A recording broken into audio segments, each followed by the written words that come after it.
L'association Vivre à plein temps a été fondée en 2002 par ma mère, Vanda Lee Jones. Son utilisation première a été comme LVA, donc c'est un lieu de vie et d'accueil agréé et financé par le Conseil général de l'Aude.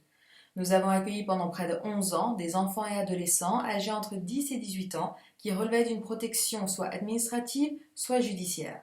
Ces jeunes étaient placés sur des périodes variant de 10 jours à 3 ans au sein de la structure de vie et d'accueil de l'association, donc au domaine du Pont d'Azier, qui est une propriété d'environ 12 hectares située dans le sud-ouest de la France, près de Carcassonne. Alors, quelques mots sur Vanda, puisqu'elle est au cœur de cette association. Elle démarra sa carrière en tant que cascadeuse équestre et dresseuse pour le spectacle et le cinéma. Elle créa également son propre élevage de chevaux puras espagnols, un élevage qui perdura pendant plus de 25 ans.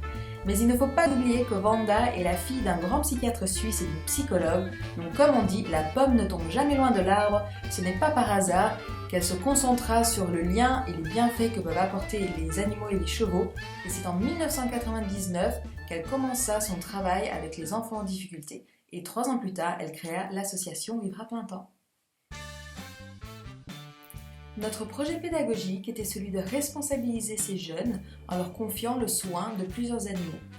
Ces activités autour du cheval leur permettent de se reconnecter avec eux-mêmes et leurs émotions, de reprendre confiance en soi, mais aussi de mieux vivre avec leur passé traumatique. Tout cela dans un environnement serein et sécurisant.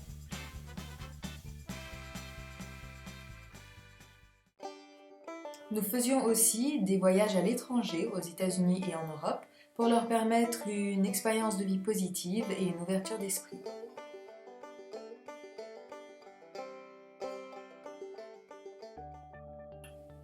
Le travail effectué avec ces enfants est très important et très personnalisé, puisque l'objectif de chacun est différent. Certains, ce sera de réintégrer leur famille, d'autres de reprendre la scolarité, et pour les cas les plus avancés, c'est d'éviter l'emprisonnement via nos programmes de réinsertion et l'épreuve de bonne conduite.